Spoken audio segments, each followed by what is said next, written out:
हम परमेश्वर पिता का प्रभु यीशु मसीह में धन्यवाद देते हैं कि उन्होंने एक बार फिर से हमें ये अवसर दिया है कि उनके चरणों में इस भांति हम इकट्ठे हो सके हैं। सो आइए हम आगे के पूरे समय को प्रभु के हाथों में समर्पित करेंगे प्रार्थना के द्वारा। आइए हम प्रार्थना करेंगे। प्रेमी, दयालु, अनुग्रहकारी, विलम्ब से कोप करने वाले, अति करुणामय पिता परमेश्वर, राजाओं के राजा, प्रभुओं के प्रभु, अपने उद्धारकर्ता प्रभु यीशु मसीह के पवित्र और मीठे नाम सबके अनुग्रह के सिंहासन के सन्मुख आते हैं प्रभु जी। आपके नाम को धन्य कहते हैं, आपके नाम को सराहते हैं प्रभु जी, कि आप ही इसके योग्य हैं प्रभु जी। हम मिट नहीं गए, आपकी महाकरुणा का ही फल है प्रभु जी। क्योंकि आपकी दया हमारे जीवनों में अमर है, प्रतिभोर आपकी करुणा हमारे जीवन में नहीं होती जाती है प्रभु, जिसके द्वारा हम नया दिन देखने पाते हैं प्रभु जी। और वो इसलिए है प्रभु जी कि हम में से कोई भी जो नाश ना हो, परंतु हर एक जन को मन फिराव का अवसर मिले प्रभु जी। जब कभी हमको अवसर मिले मन फिराने का प्रभु जी, हम पीछे ना हटें प्रभु जी, डगमगाए ना, इधर उधर ना सोचें, परंतु जैसे ही आपकी बात हम तक पहुंचती है प्रभु जी, हम उसे मान लें प्रभु जी। हम आदम और हवा के समान दोष लगाने वाले ना हो दूसरों के ऊपर, कि दूसरों के कारण से ऐसा कर मैंने पाप किया या अनाज्ञाकारिता की, ऐसा नहीं, परंतु सीधे अपने बातों को, अपने पापों अपराधों को आपके सामने मान लें, क्योंकि आपने कहा कि जो कोई अपने पाप अपराध छिपा रखता है उसका कार्य सफल नहीं होता, लेकिन जो उन्हें मान लेता है और छोड़ भी देता है उस पर दया की जाएगी। हाँ प्रभु जी, आपके दया मैं अपने जीवन के लिए चाहता हूँ। हर एक आंखों की अभिलाषा के लिए, शरीर की अभिलाषा के लिए प्रभु जी, जीवन के घमंड के पापों के लिए प्रभु जी, आपसे मैं क्षमा चाहता हूँ। यीशु मसीह के लहू से धोके शुद्ध पवित्र करें प्रभु जी, क्योंकि आपने कहा तुम्हारे पाप चाहे लाल रंग के क्यों ना हो, अरगवानी रंग के क्यों ना, वो हीम के समान उजले हो जाएंगे और ऊन के समान श्वेत हो जाएंगे प्रभु जी। आप ही की दया, आपके अनुग्रह अपने जीवन के लिए चाहता हूँ प्रभु जी। आपने कहा यदि अपने पाप अपराधों को हम मान लें तो आप हमें क्षमा करने में विश्वास योग्य और धर्मी पिता परमेश्वर है। मेरी और हर एक प्रियो की सहायता मदद करें कि अपने पाप अपराधों को आपके सामने हम मान लें प्रभु जी, और किसी भी रीति से प्रभु जी आनाकानी ना करें, देरी ना करें प्रभु जी, क्योंकि हम नहीं जानते कि अगले क्षण में, अगले पल में क्या होगा। हाँ प्रभु जी, जब तक अवसर, आपने कहा जब तक यहोवा मिल सकता तब तक उसकी खोज में रहो। हाँ प्रभु जी, आपका वचन बताता है योएल में कि क्या जाने आप फिर कर पछताएं और ऐसी आशीष दें प्रभु जी। हाँ प्रभु जी, आपकी दया, आपके अनुग्रह अपने जीवन के लिए चाहते हैं प्रभु जी। हाँ, एक बार फिर से आज आपने संगति का समय दिया, आपका धन्यवाद देते हैं। होने दे कि आज हमारा ये मिलना प्रभु जी हमारी आत्मिक उन्नति का कारण होने पाए प्रभु जी, और सब बातों में आप ही को महिमा मिलने पाए। जितने प्रिय जुड़ चुके हैं उनके लिए धन्यवाद देते हैं, उनके परिवार घरानों पर आपके आशीष बोलते हैं प्रभु जी। जो जुड़ने पर उनके लिए भी प्रार्थना करते हैं प्रभु जी, हर एक रुकावटों बाधाओं को आप दूर करें, मनों को तैयार करें, ताकि हम सब एक साथ मिलकर प्रभु जी आपकी आवाज को जब हमसे आज कहना चाहते हैं प्रभु जी, हम सभी सुनने पाए, और हम उसको सिर्फ सुनने वाले ही ना रहे परंतु उस पर चलने वाले भी बनने पाए। ऐसी दया और अनुग्रह चाहते हैं। तो फिर से आगे की पूरी संगति की भाग को, हमारे गीतों के गाए जाने को, गवाहियों के दिए जाने को, और वचनों के बोले जाने को प्रभु जी, और वचन के बांटे जाने को प्रभु जी, हर एक बातों में प्रभु जी, हर एक भागों में आप ही अगुवाई करें, सहायता मदद। वह उद्धार करता प्रभु यीशु मसीह के पवित्र और मीठे नाम से मांगते हैं, आमीन। एक बार फिर से आप सभी प्रियो का मैं प्रभु यीशु मसीह के मधुर मीठे नाम में स्वागत करता हूँ। और अभी अवसर होगा, यदि आप में से कोई प्रभु की महिमा में कोई गीत गाना चाहते हैं तो आप गा सकते हैं।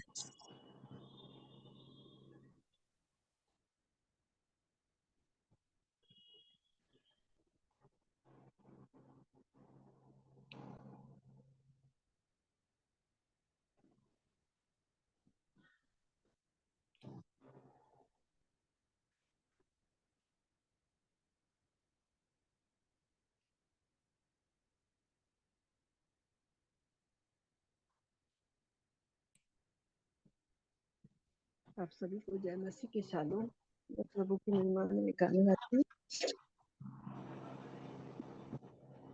तू मेरे दिल का है अजीज, या मसीह या मसीह या मसीह। तू मेरे दिल का है अजीज, या मसीह या मसीह या मसीह। तुम भी नहीं है कोई चीज, या मसीह या मसीह या मसीह। तुम बिन नहीं है कोई चीज, या मसीह या मसीह या मसीह। तू मेरा राजा है यीशु, बचाने वाला सद्गुरु, तन मन और धन का मालिक तू, या मसीह या मसीह या मसीह। तुम बिन नहीं है कोई चीज, या मसीह या मसीह या मसीह। तू सच्ची दौलत है मेरी, लोगों की है तू सच्ची दौलत है मेरी। क्या फायदा है जो मौत आई मेरे लिए, तब पुकारूंगा मैं तुझे को। तू सच्ची दौलत है मेरी, क्या फायदा हुआ सोने से, जो मौत आई मेरे लिए, तब पुकारूंगा मैं तुझे को। या मसीह या मसीह या मसीह। रात दिन तुझी से बातचीत, या मसीह या मसीह या मसीह। ये दुआ है मैं गाऊंगी, या मसीह या मसीह या मसीह। तू सबसे पहले और पीछे तसल्ली देता है मुझे। तू मेरे दिल का है अजीज, या मसीह या मसीह या मसीह। तुझ बिन नहीं है कोई चीज, या मसीह या मसीह या मसीह। धन्यवाद आप सब।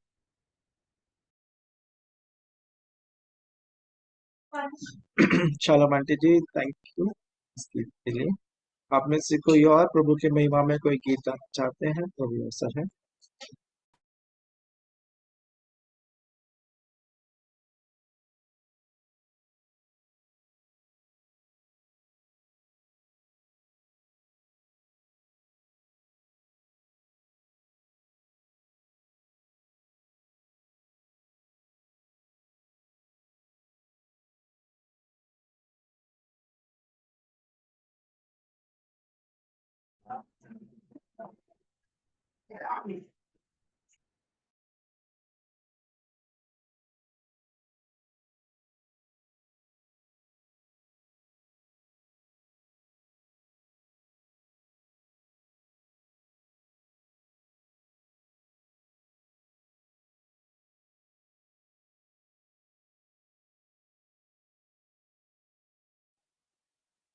सो मैं एक प्रभु की महिमा में एक गीत गाना चाहता हूँ। परम पवित्र त्रिएक परमेश्वर, आप प्रभु आइए। परम पवित्र त्रिएक परमेश्वर, परम पवित्र त्रिएक परमेश्वर, प्रभु आइए।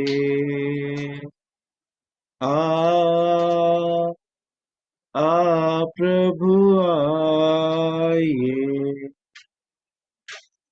प्रभु सर्ग जगत तमनाशक विद्युत, प्रभु सर्ग जगत तमनाशक विद्युत। अनाथ के नाथ तव रूप दर्शा दे, दे प्रभु दे। अनाथ के नाथ तव रूप दर्शा दे, दे प्रभु दे ये परम पवित्र त्रिएक परमेश्वर, परम पवित्र त्रिएक परमेश्वर प्रभु आइए। खोला मैंने मन का द्वार, पाप से भरा बेशुमार। खोला मैंने मन का द्वार, पाप से भरा बेशुमार। अपने लहू से धो धो दे मसीह, हाथ धो धो प्रभु धोइए। अपने लहू से धो धो दे मसीह, हाथ धो धो प्रभु धोइए। परम पवित्र त्रिएक परमेश्वर, परम पवित्र त्रिएक परमेश्वर प्रभु आइए।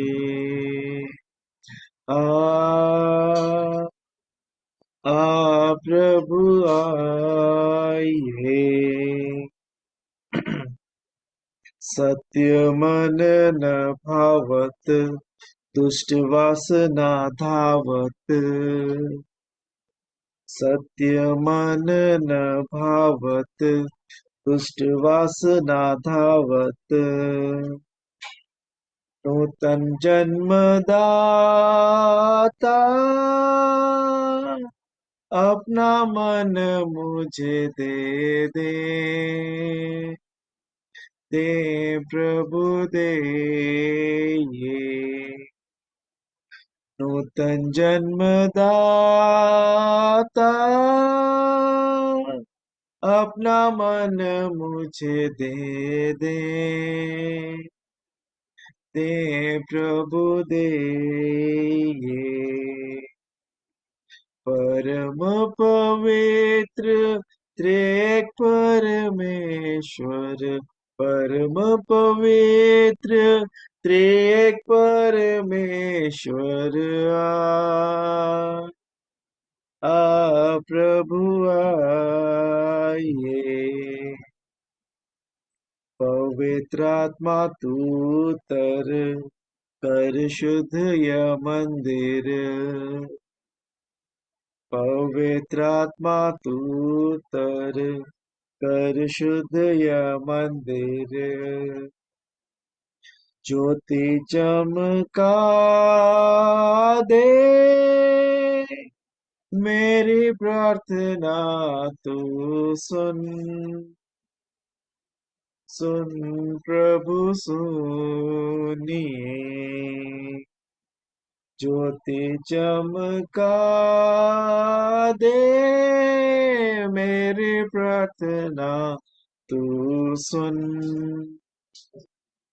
सुन प्रभु सुनिए।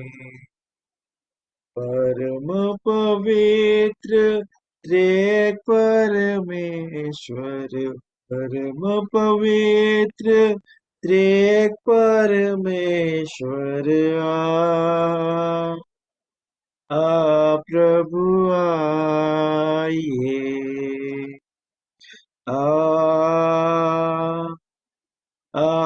प्रभु आइए। इस गीत के द्वारा प्रभु की महिमा करता हूँ। और आप लोगों को भी अवसर है, यदि आप में से कोई और जन प्रभु की महिमा में कोई गीत गाना चाहते हैं या कोई गवाहियों को रखना चाहते हैं, तो भी अवसर होगा।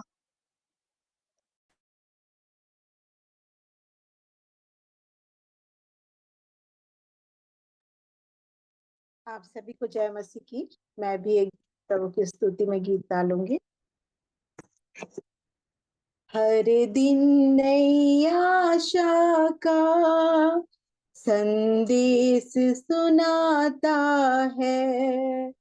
हर पल जो गुजर जाता वापस नहीं आता है। हर दिन नई आशा का। दुनिया में तसल्ली तो मिलती है उसी दिल को। दुनिया में तसल्ली तो मिलती है उसी दिल को। मिलती है उसी दिल को जो गीत मसीहा के दिन रात ही गाता है। हर पल जो गुजर जाता वापस नहीं आता है।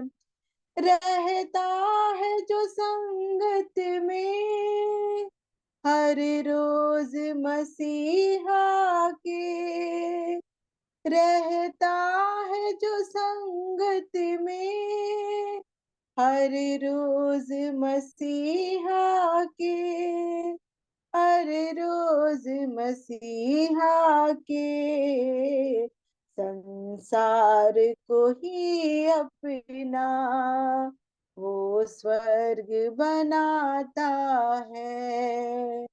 हर पल जो गुजर जाता वापस नहीं आता है। अब दिल में बुला उसको वो दूर नहीं तुझसे। अब दिल में बुला उसको वो दूर नहीं तुझसे। वो दूर नहीं तुझसे। आकाश से वो आकर संसार में रहता है। हर पल जो गुजर जाता वापस नहीं आता है। हर दिन नई आशा का। Thank you.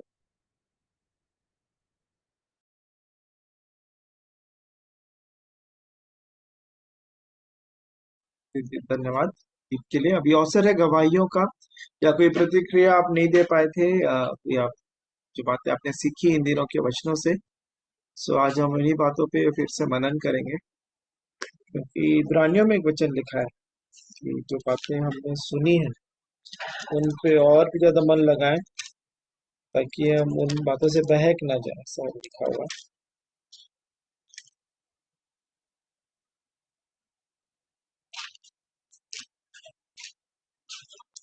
रानियों 2 का 1। Thank you. यहाँ पे 2 का 1 ऐसा कहता है, इस कारण चाहिए कि हम उन बातों पर जो हमने सुनी है और भी मन लगाएं, ऐसा न हो कि बहक कर उनसे दूर चले जाएं। और यहाँ पे जो बहक कर उनसे दूर चले जाएं को प्रभु के जन इस बात को जब बता रहे थे, तो उन्होंने इस बात को पाया, वो बहक कर दूर चले जाना उस नाव के समान होता है जिसको किनारे में बांध दिया जाता है लंगर से, है ना। यदि आप नाव को लंगर से नहीं बांधेंगे, छोड़ देंगे, तो लहर ऐसे हिलते हिलते हिलते रहती है, वो ऐसा लगता है कि उसी जगह पे है। लेकिन कुछ समय के बाद आप देखेंगे तो वो किनारे से बहुत दूर चली गई होती है वो नाव। तो वैसे अगर लंगर मजबूती से नहीं रहेगा, तो बहकने का डर है। और बहकने वाला शब्द तो मुझे अब याद आ रहा है, आदम और हवा को भी बहकाया गया था सब, है ना। तो वचन से जो परमेश्वर पिता ने आज्ञाएं दी थी, शैतान ने उन्हीं बात को पूछा, और फिर वो गड़बड़ी लेकर आया, उसने संदेह उत्पन्न किया, और फिर वो बहक गए, बहका दिए गए। तो यहाँ पे हम जो बातें हमने अभी सुन सुन रहे हैं, बहुत सारी बातें सुन रहे हैं हम प्रतिदिन, जो प्रतिक्रियाएं आती हैं उनके अनुसार, ये बातें पहली बार हम जानने पा रहे हैं और इन भेदों को, इन शब्दों के अर्थों को, हमारे आत्मिक जीवन से, व्यक्तिगत जीवन से संबंधित बातों को जो हम सीख रहे हैं। तो अभी मैं सभी से निवेदन करूंगा, यदि आप उसको बांटेंगे जो आपने सीखा है, तो हम सबों की सहायता होगी आत्मिक उन्नति में, और आपके लिए भी वो फायदेमंद होगा जो भी इस वचन को रखेंगे। तो मैं सभी से निवेदन करूंगा कि आप उन बातों को, अपनी प्रतिक्रियाओं को, उनसे संबंधित कोई गवाही है या कोई प्रश्न भी है तो रख सकते हैं, ताकि जब आने वाले दिनों में आशीष भी हमारे मध्य होंगे तो उन प्रश्नों को हम उनके सामने फिर पूछ सकते हैं। सो अभी मैं आप सभी को अवसर देना चाहूंगा, ज्यादा लोग हम हैं नहीं, यदि सभी लोग थोड़ी थोड़ी देर अपनी प्रतिक्रिया दें, अपनी बातों को रखेंगे, ये ज्यादा अच्छा होगा। मेरा ऐसा सोच है ऐसे मेरी। सो आप सभी को अवसर है अपनी बात रखने के लिए।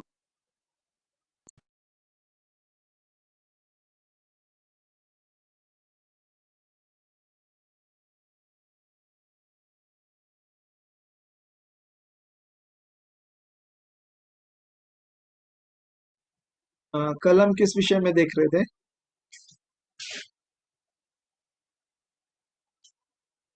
सबको याद है?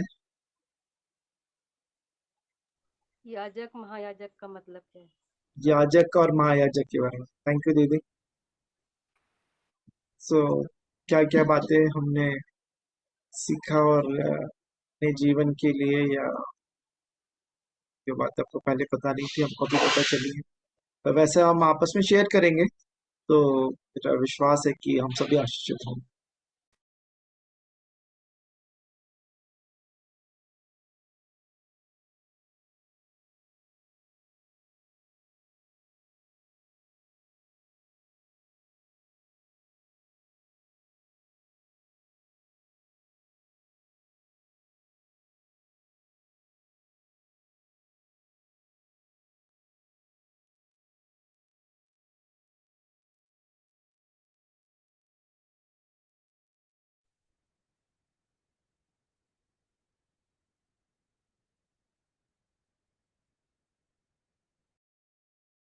तो हम उन वचनों के भाग को एटलीस्ट जरूर पढ़ेंगे, जो कि इब्रानियों 4 का 14 में पढ़ा था, जो मुझे याद आया कि इसलिए जब हमारा ऐसा बड़ा महायाजक है जो स्वर्गों से होकर गया है, अर्थात परमेश्वर का पुत्र यीशु, तो आओ हम अपने अंगीकार को दृढ़ता से थामे रहें। तो स्वर्गों से होकर जाने के बाद महायाजक बनते हैं। हाँ, इस बात को हमने जाना था, और फिर वहां पे पौलुस के बारे में भी मैंने बात रखी कि पौलुस इस बात की गवाही देते हैं कि न जाने दे रहित, न जाने दे सहित एक व्यक्ति को जानता जो तीसरे स्वर पे उठा लिया गया। तो महायाजक का पद उस व्यक्ति को प्राप्त होता है जो कि मरे हुए में से जी उठने के पद को हासिल करे, जो मरे हुए में से जी उठे। हाँ, ये बात मुझे याद आती है। और भी कोई वचन का भाग जो हमने पढ़ा था, तो आप उनको रख सकते हैं, हम आपस में पढ़ेंगे और फिर से उन्हीं पे ही मनन करेंगे जो बातें हमने उनसे सीखी थी। तो अभी सभी को अवसर है, सभी बारी बारी से बोल सकते हैं, एक के बाद एक भी बोल सकते हैं। So,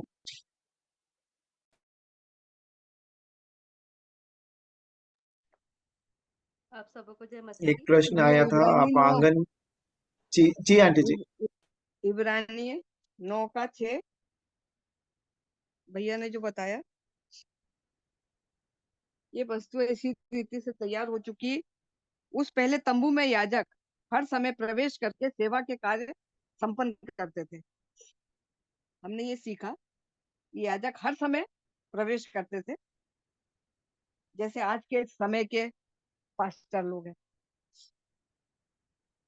और दूसरे में महायाजक वर्ष में केवल एक ही बार जाते थे। तो पहला तंबू और दूसरा तंबू, दूसरा तंबू में महायाजक वर्ष में एक बार जाता था और बिना लहू लिए नहीं जाता था। वे अपने लोगों की भूल चूक के लिए चढ़ावा चढ़ाते थे। तो हम ये देखते हैं कि दो तरह के लोग के बारे में हम सीखते हैं। पहले तंबू में वो याजक थे जो हर समय चले जाते थे, जो भी भेंट है, बलिदान है, जो वो कलेक्ट करते थे उनके नाम से, वो जाते थे। और दूसरे में जो महायाजक है, मरे हुए में से जो जी जी उठता है, और जी उठने का स्थान मतलब सिद्धता को दर्शाता है। भैया ने बताया था, सिद्धता का वो स्थान है महापवित्र। और इस जगह पे अभी तक किसी का वर्णन है नहीं, केवल केवल एक ही प्रभु यीशु मसीह का है जो हम जाने हैं।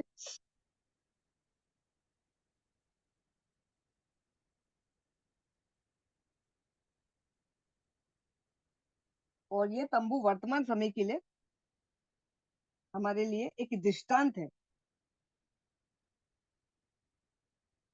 कि जिसमें आराधना करने वालों की विवेक सिद्ध नहीं हो सकते। हमने ये सीखा कि जो भी व्यवस्था की पुरानी गतिविधियों को, गाना, फास्टिंग में जाना, एक दिन निश्चित कर लेना, जो जो एक्टिविटी करते हैं, ये चीजों से हमारा विवेक सिद्ध नहीं होता है।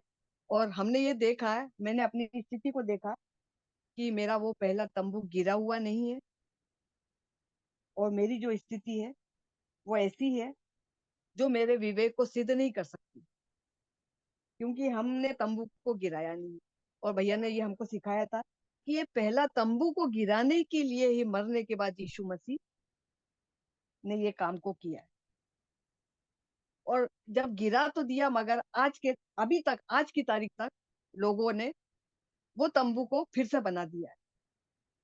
और ये शैतान की योजना है, क्योंकि ये अगर तंबू गिरेगा तो शैतान जानता है कि हम उस मुकाम तक चले जाएंगे जो पर्दे के भीतर है, जो मृत्यु के बाद उस सिद्धता पे हम पहुंच जाएंगे।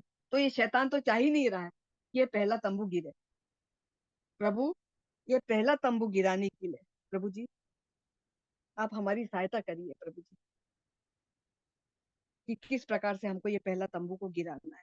हम तो केवल सिर्फ हर समय, हर वक्त आत्मा में प्रार्थना ही कर सकते हैं, क्योंकि हम जानते हैं कि हमारे रुकावट का कारण हर हर शख्स जो इस मीटिंग में इस शिक्षाओं को सुना है और जानता है, समझता है, हर शख्स जानता है कि हमारा पहला तंबू को गिराना है। जब तक नहीं गिरेगा तो हम आगे की कोई भी चीजों को उस सिद्धता के मुकाम तक नहीं पहुंचेंगे। और ये गिरना बहुत जरूरी है। हम प्रभु से सहायता मांगते हैं, मदद मांगते हैं, प्रभु हमारी सहायता करे। ऐसे प्रेरित उस समय में यीशु मसीह एक प्रेरित था, पौलुस प्रेरित था, पतरस था। आज के समय में हमारे बीच में प्रभु ने हमारी मदद करी है।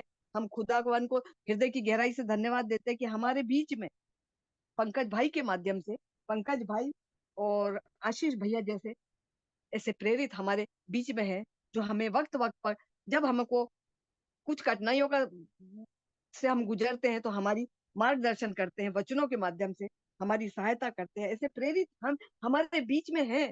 हमारे हमारे पास उनके नंबर है। हम चाहे जब जिस वक्त भी किसी भी बात के लिए, किसी भी विषय के लिए हम उनसे पूछ सकते हैं, वो हमारे को बताएंगे। तो हम पिता को धन्यवाद देते हैं कि इस चीजों के बारे में हमको बताया।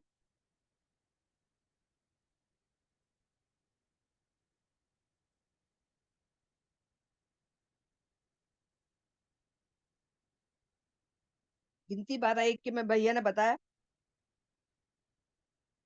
मूसा से बातें करते थे प्रभु, तो मरियम और हारून बोलते थे क्या इन्हीं से बात करते हैं, हमसे बात नहीं करते। हमें कभी भी नहीं बोलना है, क्योंकि हम उन शिक्षाओं पे पहुंचे ही नहीं। हमें कभी भी किसी को नहीं बोलना है, चाहे वो छोटा हो चाहे बड़ा हो। हम जानते हैं। प्रभु हमारी सहायता मदद करिए प्रभु जी। सच्चा रास्ता किधर है, सच्ची बातें, सच्ची शिक्षा कहाँ है, हमारा ध्यान आके तो जो चीजें सच्ची रहेगी वो हमारे हृदय में ग्रहण करेगी। क्योंकि परमेश्वर पिता कहता है कि तुम्हारा हृदय परमेश्वर का मंदिर है, मैं तुम्हारे भीतर रहा करूंगा, तुम्हारे साथ चला फिरा करूंगा। वो हमारी मार्गदर्शन करेंगे, हमें बताएंगे। तो इस विषय के लिए हम प्रभु से मांगेंगे, प्रभु निश्चित ही हमें देंगे। हमको पूरा विश्वास है इस बात के लिए कि ये स्थिर होने वाला जीवन, वो तेज जो अंत में हमको शून्य बनाता है, हमको उस मुकाम तक हासिल करना है। हमारी बुद्धि, हमारा ज्ञान, ये सब संसार की है। ये सब चीजों से हमें कुछ नहीं हासिल होएगा। हमें अपने आप को शून्य बनाना है, बिल्कुल जीरो पर ले आना है। तब प्रभु हमें उठाकर तैयार करेगा। धन्यवाद देती हूँ भाई आप सबको। धन्यवाद आंटी जी, वचनों को स्मरण दिलाने के लिए, जो बातें हमने सीखी है उन पर वचनों को पढ़ने के लिए। और एक और वचन जो मुझे याद आया वो याकूब 3 अध्याय 1 और 2 वचन है।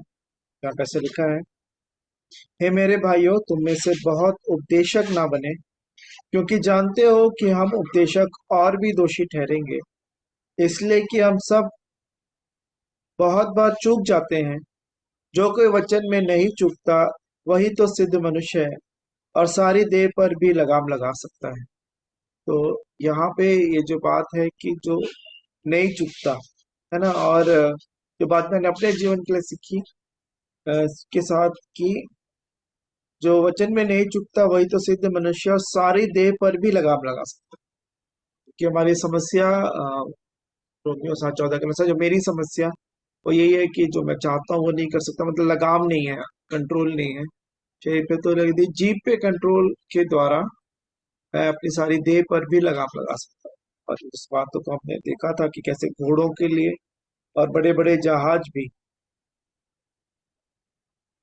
हांजी की इच्छा के अनुसार चलाए जा सकते हैं, छोटी सी पतवार के द्वारा।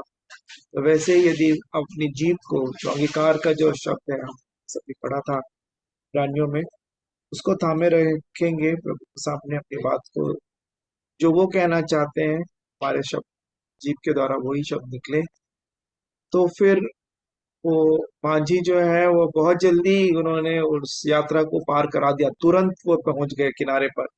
जब चेले वहां पे थे, आंधी तूफान से डर गए थे, वहां पे यीशु सो रहे थे, लेकिन जब उन्होंने कहा और यीशु से सहायता मांगी, यीशु ने आंधी और तूफान को डांटा और वो शांत हो गए। और फिर वे तुरंत जहां पे वो जाना चाहते थे वहां पहुंच गए। तो अपनी जीभ को लगाम में रखना, उसके द्वारा सारी देह पर भी लगाम लगाई जा सकती है। इस बात को मैंने अपने जीवन के लिए इस बात को सीखा।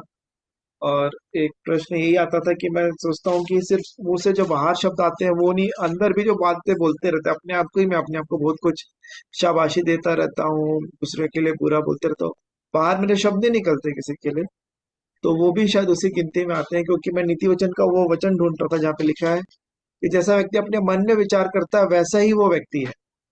एक तो वो अपने आप से भी, हम अपने आप पे कई बार मैं अपने से ही बात करता रहता हूँ, और जो नहीं बोलना चाहिए उन बातों को भी मैं बोल देता, तो वहां तो पर भी प्रभु सहायता करे। चारों पे लगाम लगाने वाली बात है, ऐसा मैं समझता हूँ। सो उसके द्वारा ही सारी देह पर भी लगाम लगाया जा सकता है। जैसे पौलुस कहते हैं कि अपनी देह को मारता कूटता और वश में लेकर आता हूँ, तो ये एक अंग है जीव जिसको बहुत ज्यादा ये आवश्यकता है, और इसके द्वारा और उसको हम प्रभु का अधीन बना दें और उनके हाथों में सौंप दें, मांझी के हाथ में, तो फिर हमारी यात्रा बहुत जल्दी समाप्त हो जाएगी। मीन्स हम अपने मंजिल को प्रभु के दया में प्राप्त करने पाएंगे। मैंने इस बात को कल सीखा था, मैं आप लोगों को अभी भी अवसर।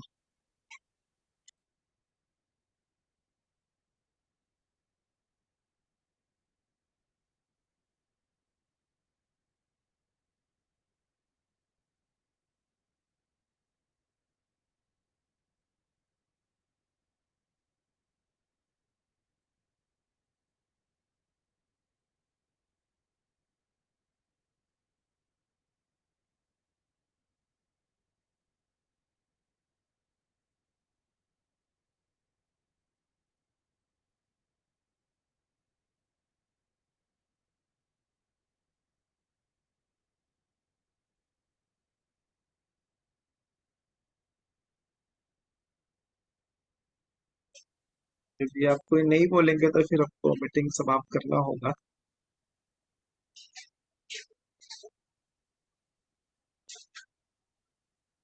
और कोई अंतिम प्रार्थना में अगुवाई करना चाहते हैं, अवसर है। यदि बोलना चाहते हैं कोई तो अभी अवसर है उन बातों को हम और भी मन लगाए, जैसा वचन में हमने पढ़ा। और यदि नहीं तो फिर अंतिम प्रार्थना में भी जाएंगे। यदि आप में से कोई प्रार्थना भी करना चाहते हैं तो उसके बाद हम अंतिम प्रार्थना के साथ हमारी सभा समाप्त। शालोम आंटी जी, गुड इवनिंग। चलो गुड इवनिंग सबको, जय मसीह की। जय मसीह। जय मसीह। जय मसीह की। जय मसीह की। सब अच्छे हैं? प्रभु की जी दया सब अच्छे अनुग्रह है।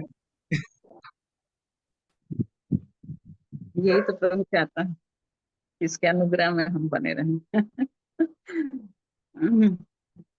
तो कल जैसे भैया ने बताया कि एक प्रश्न था मेरा कि जब वो कोढ़ से शुद्ध हुआ तो यीशु मसीह ने कहा कि अपने आप को जाके याजक को दिखा, और जो चढ़ावा मूसा ने ठहराया है उसको चढ़ा। और तब भैया ने इस बात को बहुत अच्छी तरह से समझाया कि याजक, तो इब्रानी 9:6 में लिखा हुआ है, इब्रानी उसके 9 और उसके 6 पद में,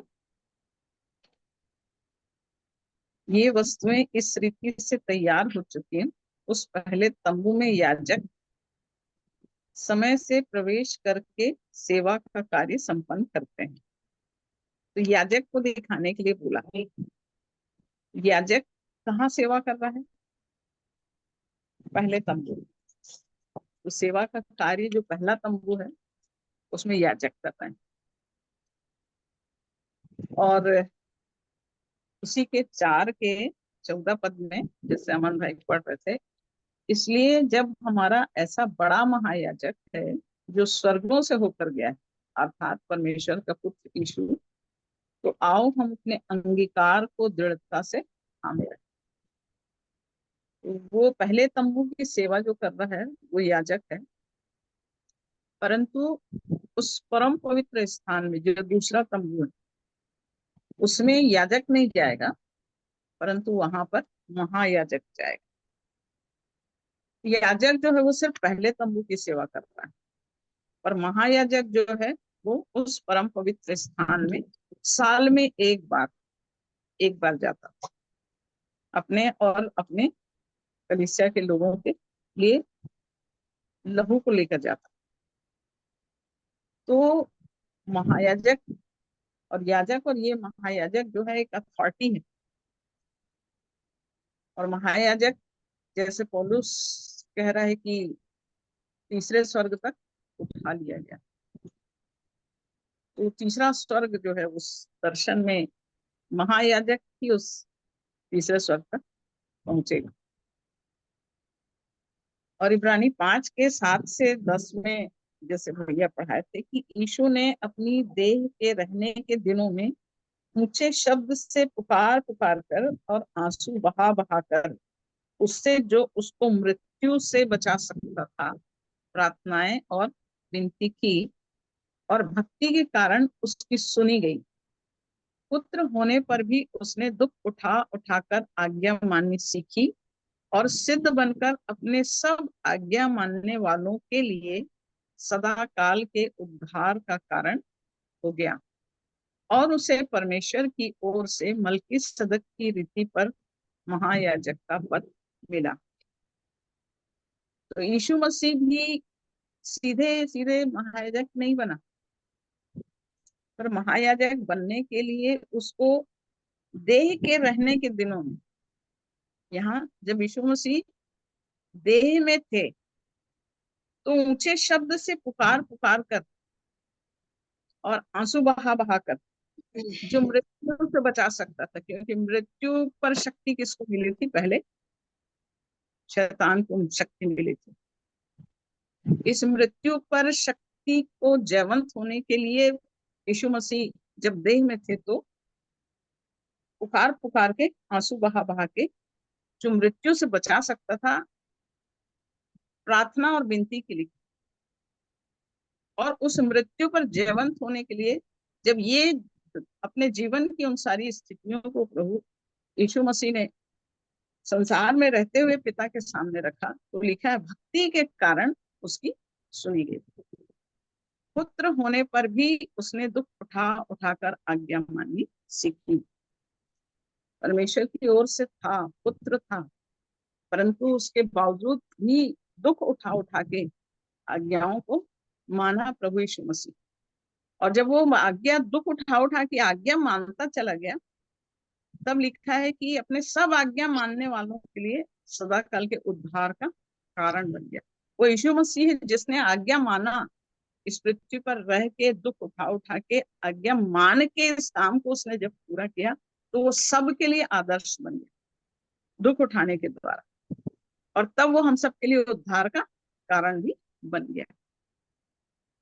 और ये चीज इब्रानी 7 में जो लिखी हुई 5:7 से मलकीसदक की रीति पर महायाजक का पद मिला, तब वो पवित्र महापवित्र स्थान में पहुंचा। और जब महापवित्र स्थान में पहुंच रहा है, तो प्रभु यीशु मसीह स्वयं का लहू लेके वहां पहुंचा पिता के सामने, तब वो महायाजक का काम पूरा हुआ।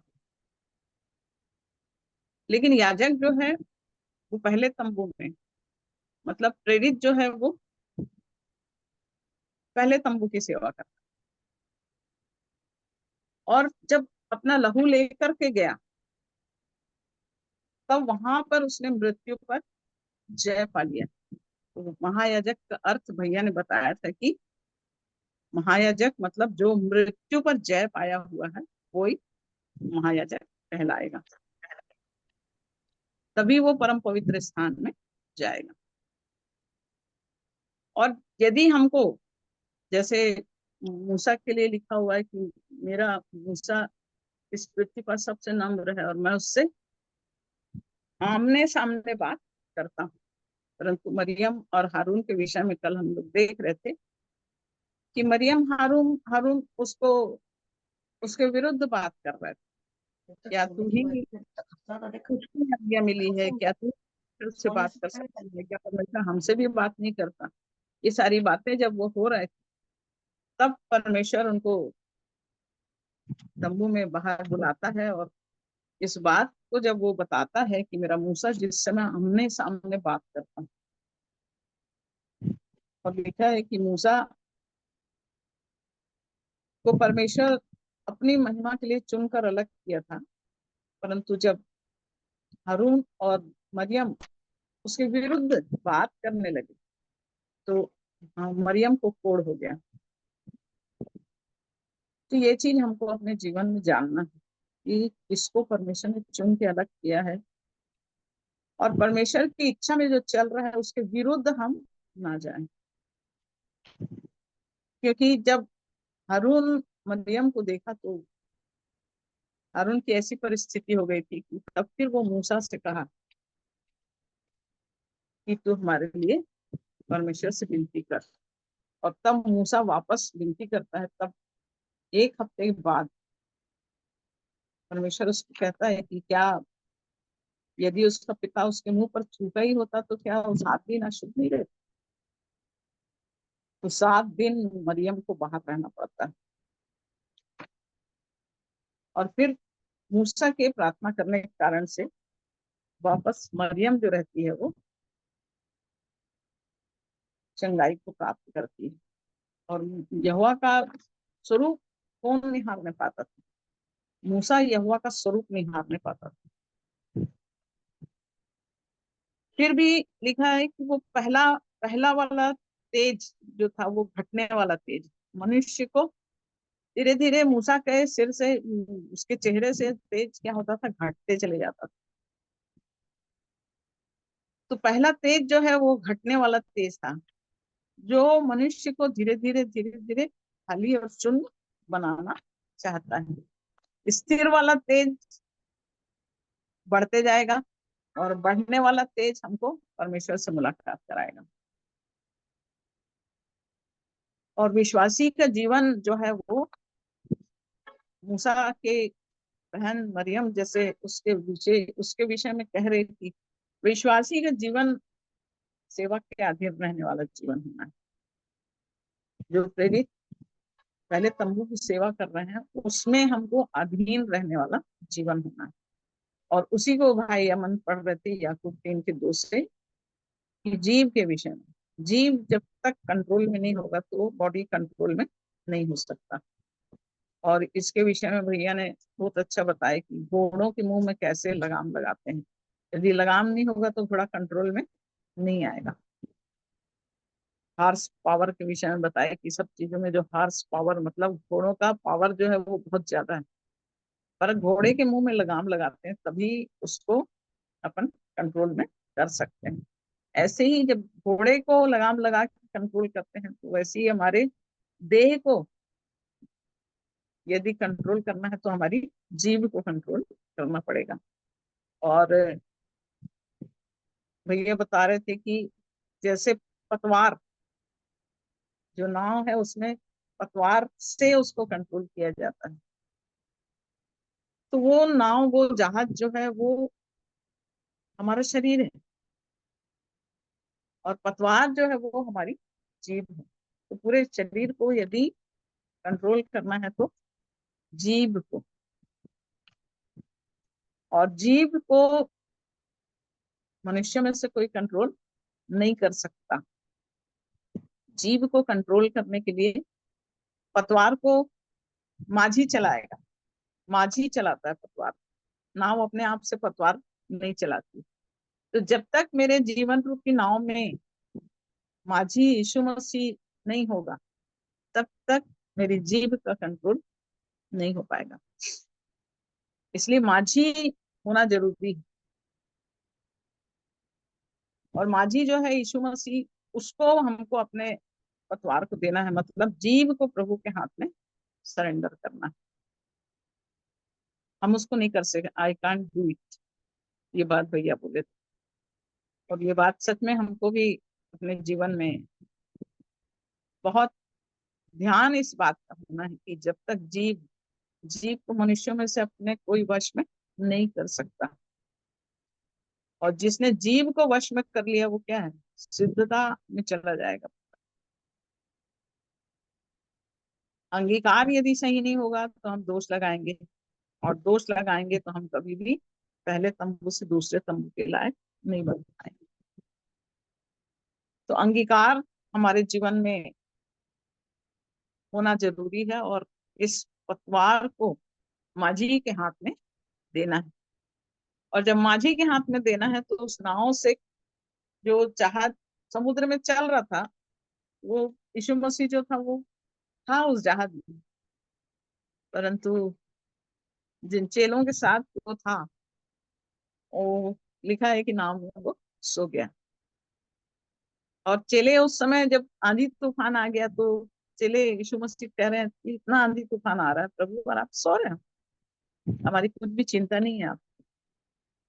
तो प्रभु यीशु मसीह उठता है और आंधी और पानी को डांटता है और तब सब कुछ शांत हो जाता है। तो वैसे ही हमारे इस जीवन रूपी नैया में हम अपने जीवन को माझी के हाथ में सौंपते हैं कि नहीं।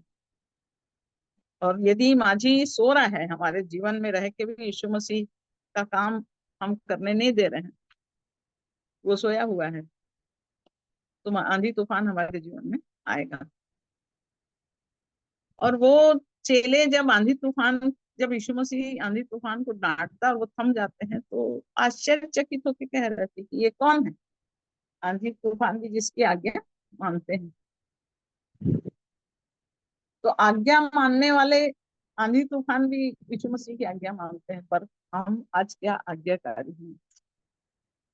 क्या मैं अपने जीवन को अपने प्रभु के हाथ में दे रही हूँ? मेरे जीव रूपी पतवार क्या माझी के हाथ में मैं दे रही हूँ? और यही कारण है कि जीव के कारण से ही मनुष्य हारता है। हार हमारी कहाँ है? सबसे बड़ी हार हमारी जीव से है। और मिस्र से जब जंगल में यात्रा कर रहे थे उन लोग, तो 3 दिन की यात्रा थी। इस बात को भाई बताए कि यात्रा तो सिर्फ 3 दिन की थी, लेकिन कितने साल, 40 साल वो वहीं वहीं वहीं वहीं घूम रहे थे। और ये जंगल यात्रा का जो समय था वो इसलिए उन लोग लड़ाई कर रहे थे क्योंकि उनको कंट्रोल नहीं था, कुड़कुड़ा रहे थे, बड़बड़ा रहे थे, और उसके कारण हानि भी उठा रहे थे। बहुत से लोग थे जो कनान तक नहीं पहुंच पाए। तो आज यदि हमारी दशा ऐसी रहेगी, कंट्रोल नहीं होगा, जीप पतवार हमारा प्रभु के हाथ में नहीं जाएगा, तो हम भी रास्ते में कहीं समाप्त ना हो जाए। ये चीज को हमको ध्यान रखना है और इसी को हमको चढ़ाना है। जो चढ़ावा चढ़ा बोला ना, यही है वो चढ़ावा जिसको हमको चढ़ाना है। अशुद्धता यहीं से है। शुद्ध करने के लिए वो कोड़ी मांग तो रहा था कि मैं शुद्ध होना चाहता हूँ। हम सब, मैं सोचती कोई ऐसा नहीं होगा जो नहीं चाहता होगा कि प्रभु आपके उस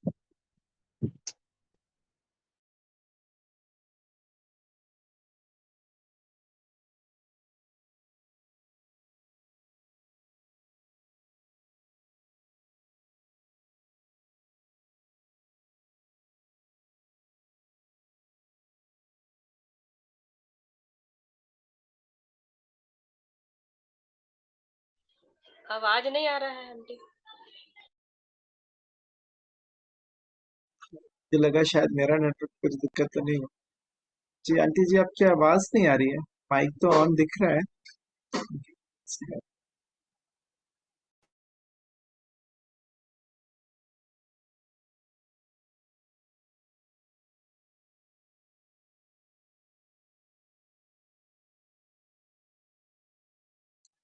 लगता है कुछ इंटरनेट का दिक्कत, कनेक्शन में। थोड़ा इंतजार कर लेते हैं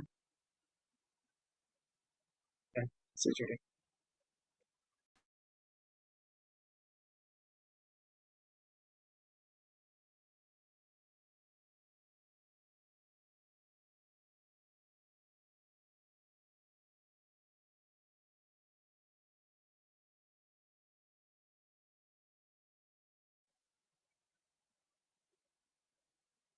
तक आप में से कोई अपनी प्रतिक्रिया रखना चाहते हैं तो अभी समय है, जब तक आंटी जी जुड़ रही हैं इससे।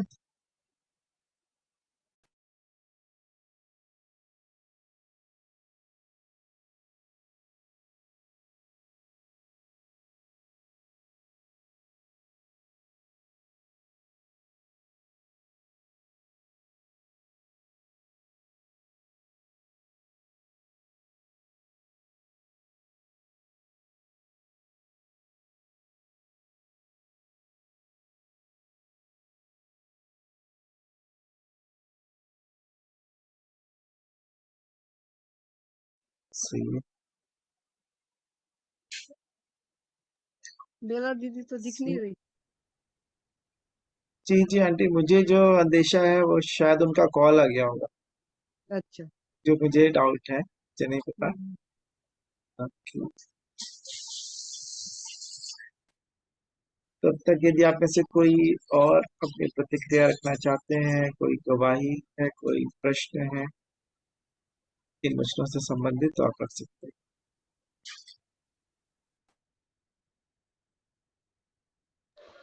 आप सबों को जय मसीह की। जय मसीह की। मैं भी परमेश्वर पिता का धन्यवाद देती हूँ सुंदर समय के लिए। जो कुछ भी हम सीखते हैं, सच में हमारे जीवन में वो वचन क्या काम कर रहा है कि नहीं कर रहा है, इस बात की प्रतिक्रिया हमें सच में हमें देना चाहिए कि कौन सा वचन हमारे जीवन में कार्य किया है, या हम उस वचन के दायरे पे अपने आप को देख पा रहे हैं कि नहीं। इन बातों को सच में हमें देखना चाहिए कि हम वचन को सुन रहे हैं तो वो हमारे जीवन में लागू हो रहा है कि नहीं।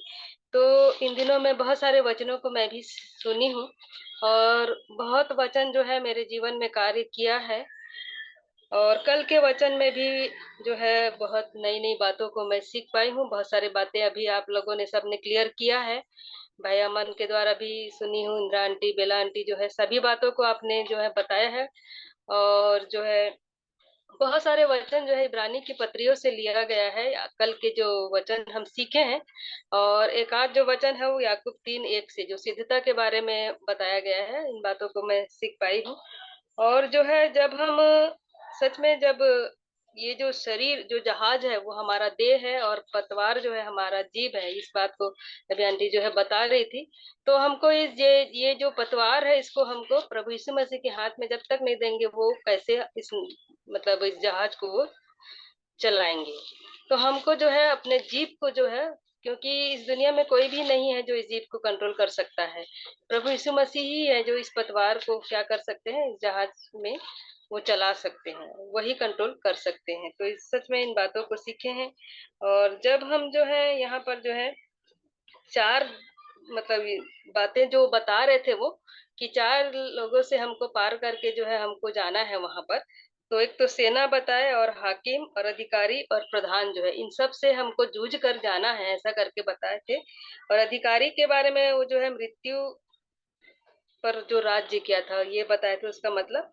और प्रधान जो है लूसीफर, जो स्वर्ग से गिराया गया था, ये बताए सीखे थे। मृत्यु के ऊपर जो है शक्ति मिली थी, जिसे प्रभु यीशु मसीह ने क्या किया था, उसको मृत्यु पर से मतलब वो हरा दिया था। तो सत्य पर स्थिर नहीं रहा वो। तो सेनाओं का जो ये है, जो प्रधान है शैतान भी है, और सेनाओं का यहोवा हमारा परमेश्वर भी है। इन बातों को हम जो है कल सीखे थे। और पहला तंबू को जो गिराना है, वो प्रभु यीशु मसीह पहले तंबू को गिराने के लिए आया था सबसे पहले। जैसे इब्रानी 9 के 1 में हम लोग जो है, मैं अभी ज्यादा नहीं पढ़ना चाहूंगी, उसमें जो लिखा है कि उस पहली वाचा में भी सेवा के नियम थे, और ऐसा पवित्र स्थान था जो इस जगत का था, क्योंकि एक तंबू बनाया गया। पहले तंबू में दीवट और मेज और भेंट की रोटियां थी, और वह पवित्र स्थान कहलाता है। तो इस प्रकार से 9 अध्याय को भी ऐसा बताया गया था, जिसमें प्रभु यीशु मसीह जो है क्या किए थे, जब आए थे तो इस पहले तंबू को गिराने के लिए ही आए थे करके। अब पहले तंबू का जो याजक है वो सेवक है, ये तो अभी हम लोग सब जो है सुने हैं इन बातों को। और पहले तंबू को गिराने का अधिकार प्रेरितों और याजक के पास है। पहले तंबू का जो गिराने का अधिकार जो है प्रेरितों के पास है और याजक के पास है। तो यीशु ने पहले तंबू को मर कर जो है गिराया था। उसने क्या किया था, पहले तंबू को मर कर गिराया था। इस बात को सीखे। और इब्रानी 9 का जो 18 और 19 को बस मैं पढ़ना चाहूंगी। इस प्रकार पहली आज्ञा निर्बल और निष्फल होने के कारण लोप हो गई, इसलिए कि व्यवस्था ने किसी बात की सिद्धि नहीं की, और उसके स्थान पर एक ऐसी उत्तम आशा रखी गई है जिसके द्वारा हम परमेश्वर के समीप जा सकते हैं। तो यहाँ पर देखिए, निर्बल और निष्फल होने के कारण लोप हो गई पहली जो आज्ञा है। तो पहली आज्ञा निर्बल और निष्फल होने के कारण लोप हो गई। तो यहाँ पर एक आशा भी हमारे जीवन में रखा हुआ है कि हम जो है बिल्कुल भी हम उस तंबू को ये नहीं कर पाएंगे, ऐसा नहीं है। लेकिन यहाँ पर क्या दिया है, इसलिए कि व्यवस्था ने किसी बात की सिद्धि नहीं की, और उसके स्थान पर एक ऐसी उत्तम आशा रखी है जिसके द्वारा हम परमेश्वर के समीप जा सकते हैं। तो एक आशा हमारे जीवन में है कि हम परमेश्वर के समीप जा सकते हैं। तो इन दिनों में सच में हम इन वचनों को जो है प्रभु जो है बहुत आयत से और अद्भुत रीति से हमारे जीवन में इसलिए प्रकट कर रहा है, और एक आशा हमारे जीवन में दे रहा है कि हम उस आशा के जरिए से हम परमेश्वर के पास पहुंच सकते हैं। और ये जो पहला तंबू है सच में हमारे जीवन में यदि है तो हम उसको क्या करना चाहिए, हमको गिराना जरूरी है। तभी हम लोग क्या कर सकते हैं, दूसरे और जो महापवित्र स्थान है उसमें हम कैसे प्रवेश करेंगे यदि हमारा पहला तंबू ही नहीं गिर पाएगा तो इसलिए हमको जो है, जो भी हमारे जीवन में लग रहा है कि हमारे जीवन में ये कमी घटी है या ये गलत बातें हैं, ये अच्छा मतलब पहले तंबू के अंतर्गत ये आता है ऐसा, तो हमको क्या करना चाहिए, उसका पश्चाताप करना चाहिए। और हमको क्या करना चाहिए, परमेश्वर से मेल मिलाप कर लेना चाहिए, क्योंकि परमेश्वर के पास जाने के लिए एक आशा हमारे पास जरूर है। और ये आशा हमारे लिए, ये वचन हमारे लिए भेज रहा है परमेश्वर, कि हम उस आशा के जरिए से परमेश्वर के पास हम पहुंच सकते हैं और हम सिद्ध बन सकते हैं। और पौलुस की तरह यदि हम दौड़ेंगे तो हम जरूर उसमें सफल हो जाएंगे। हम जो उद्देश्य से लेकर यदि हम ऊपर की ओर हमारा जो है, क्योंकि उसकी दौड़ ऊपर की ओर, तो हम भी क्या कर सकते हैं, ऊपर की ओर अपने दौड़ लगा सकते हैं, और एक आशा के साथ हम परमेश्वर के पास हम जरूर पहुंच सकते हैं। तो सच में बहुत ही अद्भुत रीति से ब्रदर आशीष के द्वारा जो है इन दिनों में वचन को, वो भेद की बातों को हम तक भेज रहे हैं, और एक एक आशा हमारे जीवन में जग रहा है, हमारे मन में आ रहा है कि हम सच में परमेश्वर के करीब हम जा सकते हैं। एक उत्तम आशा हमारे जीवन में वो दे रहा है, इसलिए हम सबको सिद्ध और स्थिर बनना जरूरी है अपने जीवन में। तो इन बातों को मैं भी सीख पाई हूँ और परमेश्वर पिता का मैं धन्यवाद करती हूँ कि सच में हम जो है जो सीखते हैं उन बातों को, कि परमेश्वर उस वचन से हमारे जीवन में क्या काम किया है, इन बातों को जरूर से हमको मतलब शेयर करना चाहिए, ताकि जो है दूसरे भी उस वचन के द्वारा जो है आशीषित हो सके। आप सबको जय मसीह की शालोम। या मसीह दीदी शालोम। पहला आंटी जी, सॉरी थोड़ा सा समय लग रहा था तो मैंने समय ले लिया। कब आप कंटिन्यू कर सकते हैं। हाँ नहीं, सुनीता ने उसको कंटिन्यू कर लिए, बहुत अच्छी बात है। एक्चुअली मेरा फोन ऑफ हो गया था। जी जी जी। वो अच्छी बात है, सुनीता ने बाकी आगे की बातों को बताया। तो वही है, पहला तंबू गिरना है, देह की मृत्यु की समानता में आना पड़ेगा, वो सबसे बड़ी चीज है। और निर्बलता और दुर्बलता में आना पड़ेगा, क्योंकि प्रभु ने निर्बलों को चुन लिया है। तो जब तक हम निर्बल होके प्रभु के चुने जाने के लिए अपने आप को समर्पित नहीं करेंगे, तब तक हम उस आशा में नहीं आ सकते। क्योंकि आशा, उत्तम आशा हमारे लिए रखा गया है, पर जब पहला गिरेगा तभी आशा हमारे जीवन में आएगी। और आशा जो है वो अनुग्रह का सिंहासन है, इस बात को भैया बताएं, जो परम पवित्र स्थान में है। तो आशा हमको, अनुग्रह का सिंहासन जो है वो परम पवित्र स्थान में है। और आशा के द्वारा ही हमारा उद्धार हुआ है, जैसा वचन कहता है कि जब तक हम आशा को अपने जीवन में प्राप्त नहीं करेंगे, तो उत्तम आशा हमारे लिए निर्बल और दुर्बल होकर जब हमारा पहला तंबू समाप्त होगा, तब हम उस उत्तम आशा में पहुंचेंगे। तो उस उत्तम आशा में ले जाने के लिए याजक हमारे पास है, प्रेरित हमारे पास है। और ये बहुत बहुत बड़ी प्रभु की दया है कि हमको ऐसे दास को दिया है प्रभु ने, जो हमको उस परम पवित्र स्थान में ले जाने के लिए प्रतिदिन संगति दे रहे हैं। तो हमको सिर्फ अपने जहाज में इस पतवार को माझी को दे देना है, यीशु मसीह को देना है। क्योंकि वास्तव में जो कुछ मुंह से निकलता है वही मनुष्य को अशुद्ध करता है, यही कोड़ है। तो हमारे अंदर के कोड़ को यदि शुद्धता में बदलना है, तो हमको पहले तंबू को गिराना है। और प्रेरित के द्वारा ही हम, उस महायाजक के द्वारा ही हम उस परम पवित्र स्थान तक उस आशा के साथ पहुंचाए जाएंगे। वो अनुग्रह का सिंहासन परम पवित्र स्थान में। तो प्रभु हम सबकी सहायता करें और इन बातों को लेके हम निरंतर मनन करते जाएं।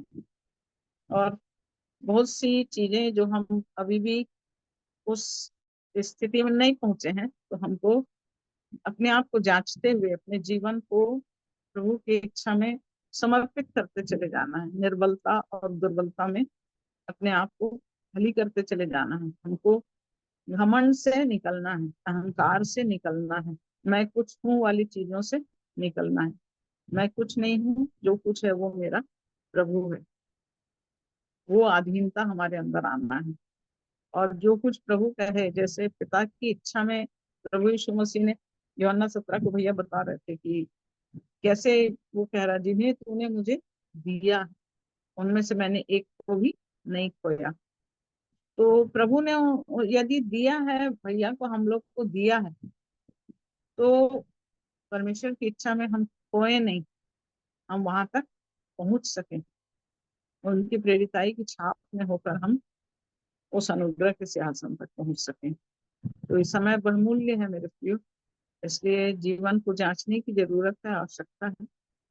और अपने आप को बदलते जाने की जरूरत है, अपने आप को छोटा करते जाने की। यूहन्ना ने कहा कि वो बढ़े और मैं घटूं। तो वास्तव में अपने आप को हम घटा रहे हैं कि नहीं? क्योंकि गेहूं का दाना कब बोया जाएगा?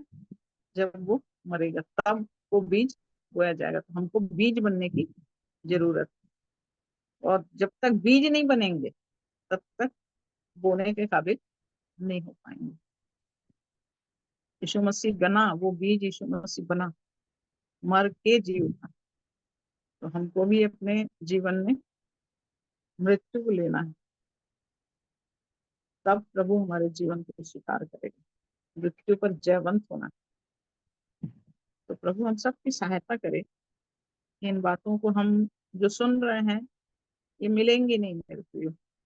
आज तक तो हम लोग सुन रहे थे, बहुतों के मुख से सुने, लेकिन वचन की उस गहराई को, एक सिस्टम को, कि हम कैसे उस पुत्रत्व तक पहुंच सकते हैं, कैसे उस जीवन को थाम सकते हैं, कैसे उस स्थान तक हम पहुंच सकते हैं, इस बात को भैया जो बहुत अच्छी तरह से क्लियर कर रहे हैं। तो मैं सोचती हूँ कि ये रास्ता जो अब हमको मिला है, तो हम उसको ना छोड़ें, परंतु उस पर मनन करें, ध्यान करें, अपने जीवन को जांचें, परखें कि हम कैसी दशा में हैं।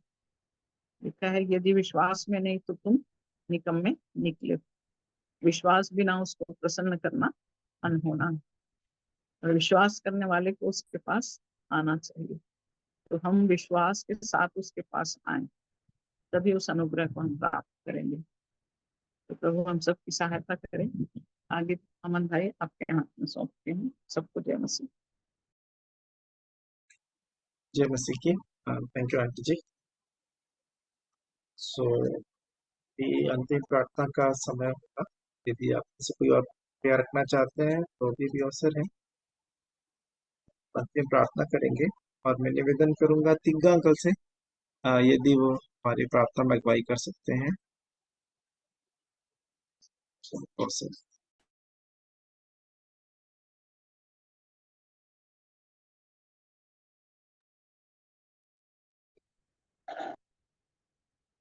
सबको प्रभु में नमस्कार। नमस्कार आज आ रहा है ना? हेलो।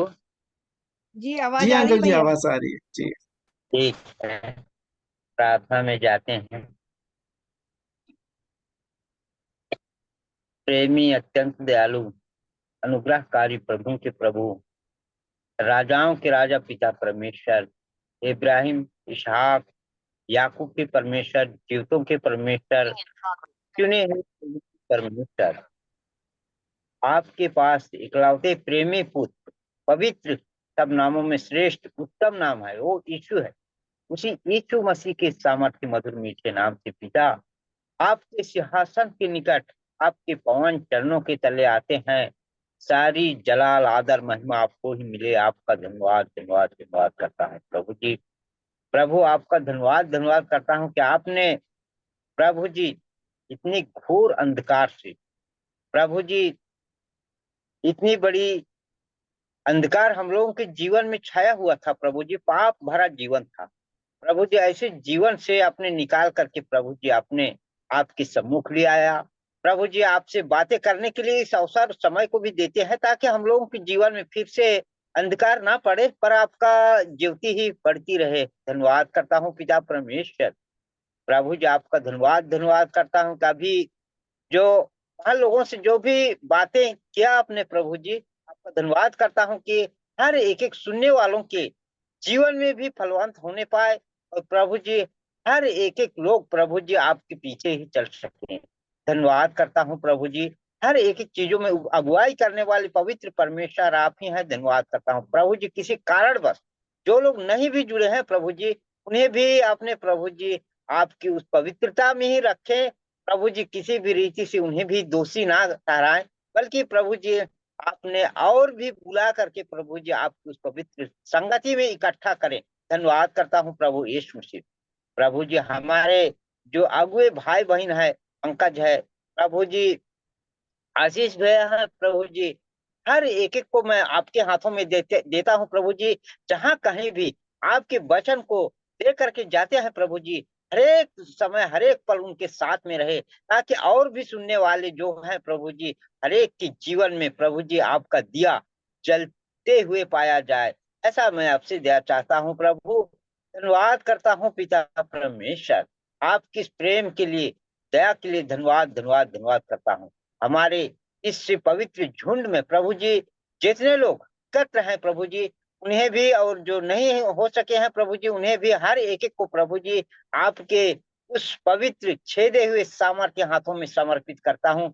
और प्रभु यीशु से हर एक एक लोगों को प्रभु यीशु से आपने आपके दाहिने हाथों के द्वारा संभाल के रखे। किसी भी प्रकार का आंधी और तूफाने आती है प्रभु जी, तो ऐसे आंधी और तूफानों से भी बचाने वाले परमेश्वर आप हैं। हर एक एक को बचाएंगे, ताकि प्रभु जी हर एक एक लोगों के लिए प्रभु यीशु मसीह उन्नति का कारण हो सके। प्रभु जी हर एक एक लोग और विश्वास में दृढ़ हो सके, ऐसा मैं आपसे दिया चाहता हूँ प्रभु। धन्यवाद धन्यवाद धन्यवाद करता हूँ पिता परमेश्वर।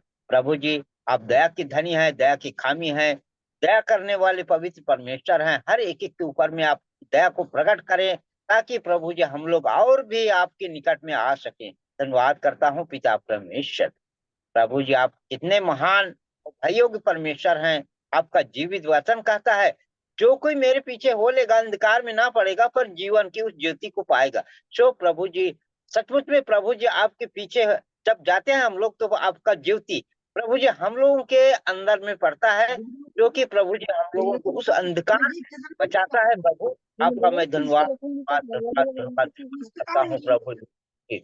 प्रभु जी आपका धन्यवाद करता हूँ कि आपने प्रभु जी हर एक एक बातों को, हर एक एक प्रार्थना निवेदन को, हर एक एक भाई बहनों के साथ में रहा। धन्यवाद करता हूँ आगे का समय जीवन को भी आपके पवित्र हाथों में भी समर्पित करते हुए विनती पवित्र प्रभु मसीह यीशु के सामर्थ्य मधुर मीठे धन्य नाम से ही मांग लेता हूँ। दया सुनिए, स्वर्ग राज में ग्रहण कर लीजिए। आमीन आमीन आमीन। हमें आइए प्रभु की प्रार्थना में एक साथ कर लेंगे। अपने माइक्स को आप ऑन कर सकते हैं। हे हमारे पिता जो जो स्वर्ग स्वर्ग में में है, का नाम पवित्र माना जाए, माना जाए, आपका राज्य आपका राज्य आपकी आवे, इच्छा जैसे स्वर्ग में इच्छा जैसे स्वर्ग में पूरी होती है, वैसे पृथ्वी पर भी पूरी वैसे पृथ्वी पर भी पूरी होती हमें है। दिन की रोटी हमारी आज दिन भर की रोटी आज हमें दे, और जिस प्रकार जैसे हमने हमने अपने अपने अपराधियों को अपराधियों को क्षमा क्षमा किया, किया, वैसे जैसे आगे तुम हमारे हमारे अपराधों को क्षमा कर। और हमें परीक्षा में ना हमें परीक्षा में न डाल, परंतु बुराई से बचा, क्योंकि राज्य राज्य, और पराक्रम महिमा और सदा महिमा सदा। आमीन। आमीन। आमीन। सभी को धन्यवाद। शालोम, जय मसीह की। हेलो जय मसीह की।